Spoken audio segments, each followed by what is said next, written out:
Hi, I'm Rich Torrey. Welcome to another Level Up Cartooning. All you ever need to follow along with me is a pencil and paper. It doesn't get any easier than that, right? Now, before we get started, make sure you hit the thumbs up and the subscribe button as it helps this channel to grow, and hit the bell so you never miss a lesson. So last week, we drew two of the main characters of the new Smurfs movie using ovals and circles. This week and next week, we're going to use some simple shapes to draw Dr. Seuss's legendary creation, The Cat in the Hat. This week, we're going to draw the original Seuss version. Next week, we're going to draw the version of The Cat in the Hat that will appear in a new animated feature film, I think in February, voiced by Bill Hader. By the looks of the trailer, I think this animated version will have the same feel or style as the recent Miles Morales Spider-Man movies, but more about that next week. This week, we're going to draw the Cat in the Hat the way we all were first introduced to him, finishing our drawing with that familiar Seuss pen and ink hatching style. I'll be using my Tachikawa with a G-nib pen, and then a bottle of ink that I can't pronounce. Diatramis, I think.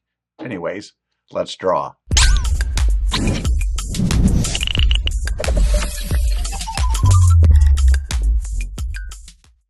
We're going to draw our Cat in the Hat step by step, giving you the secret formula to be able to draw him again and again. If you've watched any of my other videos, you know I normally use the character's head to figure out how big the entire character is. In this standing pose, our Cat in the Hat is slightly over 5 heads tall. In other words, however tall the oval is that we use to map out his head, his entire body is a little over 5 of those tall, with his hat sticking up another half head tall. All right, so what do you say we get started with our roadmap for Dr. Seuss's original version of The Cat in the Hat?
So there's our roadmap for the Cat in the Hat. Now, before we go on to step 2, I want to give you the layout of our cat using simple shapes for those of you who want to screen grab. Just something to help you when laying out your drawing. Okay, so now we're on to step 2. In this step, we do what I call roughing out the features. I want to remind you that until the third and final step, you want to draw as light as possible. You'll see that I use guidelines to help me to position the cat's body and features. We don't want those guidelines in the final drawing, so you want to draw them light enough to be able to erase them easily. Okay, so let's rough out the features for the Cat in the Hat.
Okay, so there are the roughed out features of our Cat in the Hat. So now with the roadmap done and the features roughed out, it's time for that final step. In step 3, we get to have fun. We get to draw on the final details of the Cat in the Hat. We don't have to guess where to put things because we've already done all the hard work to figure that out. Now would be the time to take a moment and look at your drawing while it's still lightly sketched out and fix or change things before you commit the drawing to those final lines. This is especially important if you're inking those final lines. In other words, you won't be able to erase them. Which means it's even more important as you're inking those final lines to remain vigilant and think about how you might improve your drawing of the Cat in the Hat all the way until the very end. One last thing, Dr. Seuss's style of inking the cat has a combination of random pen strokes to connote the fur along with specific angled lines or hatches to build up the darker tones. Drawing with pen and ink is difficult, especially for beginners. I encourage you to try it as it is a fun and awesome tool, but I warn you, it takes practice. Do not get discouraged, okay? So with that, let's draw on the details for the Cat in the Hat.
And that's how you do it.